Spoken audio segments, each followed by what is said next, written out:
বাংলাদেশের চট্টগ্রামে অবস্থিত মুঘল স্থাপত্য শৈলীতে নির্মিত ঐতিহ্যবাহী একটি মসজিদ আন্দরকিল্লা শাহী জামে মসজিদ। চট্টগ্রাম বিজয়ের স্মৃতি সংরক্ষণ করার লক্ষ্যে সম্রাট আওরঙ্গজেবের নির্দেশে শায়েস্তা খাঁ ১৬৬৭ খ্রিস্টাব্দে মসজিদটি নির্মাণ করেন। চট্টগ্রামের আন্দরকিল্লার সাথে মুঘলদের চট্টগ্রাম বিজয়ের কাহিনী সম্পর্কিত। এই কিল্লা বা কেল্লায় মগ ও পর্তুগিজ জলদস্যুদের আস্তানা ছিল।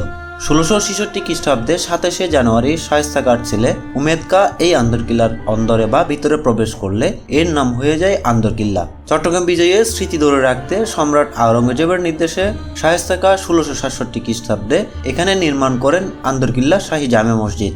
১৭২৩ খ্রিস্টাব্দে চট্টগ্রামের আরেক মোগল ফৌজদার ইয়াসিন খাঁ এই জামে মসজিদের কিছুটা দূরে পাহাড়ের দক্ষিণ পূর্ব দিকের একটি টিলার উপর আরেকটি পাকা মসজিদ নির্মাণ করে। তাতে কদম রসুল রাখলে সাধারণের কাছে মসজিদটি গুরুত্ব পেয়ে যায় এবং আন্দরকিল্লা শাহী জামে মসজিদ তুলনামূলক লোকশূন্য হয়ে পড়ে।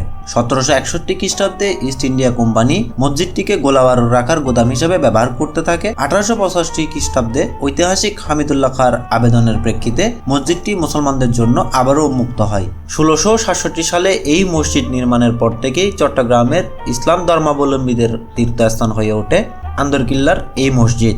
আর মসজিদের ইমাম বা খতিব নিযুক্ত হতেন পবিত্র মদিরার আওলাদে রাসূলগণ। ফলে অল্প দিনের মধ্যেই এই মসজিদ জনপ্রিয় হয়ে পড়ে। বলা বাহুল্য যে এই জুমা মসজিদে প্রতি জুম্মায় চট্টগ্রাম ও এর আশেপাশের প্রত্যন্ত অঞ্চল থেকে মুসল্লিরা এসে নামাজ আদায় করতেন এবং পবিত্র মাহে রমজানের শেষ জুমায় কক্সবাজার ও পার্বত্য চট্টগ্রাম থেকেও মানুষের সমাগমের নজির আছে। চট্টগ্রামের সর্বস্তরের জনগণ রোজা, ফিতরা এবং ঈদের চাঁদ দেখার প্রশ্নে এই মসজিদের ফয়সালা মেনে চলত অবধারিতভাবে। আন্দরকিল্লা জামে মসজিদের স্থাপত্য ও গঠন মোগল রীতি অনুযায়ী তৈরি। সমতল ভূমি থেকে প্রায় ৩০ ফুট উপরে ছোট্ট পাহাড়ের উপর এর অবস্থান। পশ্চিমের দেয়াল পোড়ামাটির তৈরি এবং বাকি ৩টি দেয়াল পাথরের তৈরি।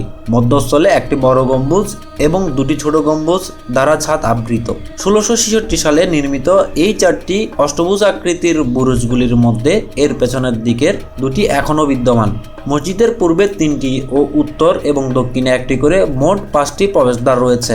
মসজিদটিতে ৩টি মেহরাব থাকলেও সাধারণত মাঝের ও সর্ববৃহৎ মেহরাবটিই ব্যবহৃত হয়ে থাকে। এটি দিল্লি জামে মসজিদের আদলে বড় বড় পাথর ব্যবহার করে নির্মিত বলে এটিকে পাথরের মসজিদ, জামে সঙ্গীনও বলা হয়ে থাকে।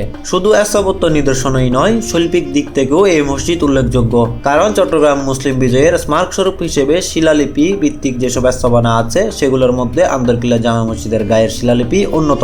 মসজিদের মূল ইমারতের প্রবেশ পথে কালো পাথরের গায়ে খোদাইকৃত সাদা অক্ষরে লেখা ফার্সি লিপির বঙ্গানুবাদ হলো, হে জ্ঞানী, তুমি জগৎবাসীকে বলে দাও আজ এ দুনিয়ায় দ্বিতীয় কাবা প্রতিষ্ঠিত হয়েছে, যার প্রতিষ্ঠানকাল ১০৭৮ খ্রিস্টী ১৭৬৬ সাল।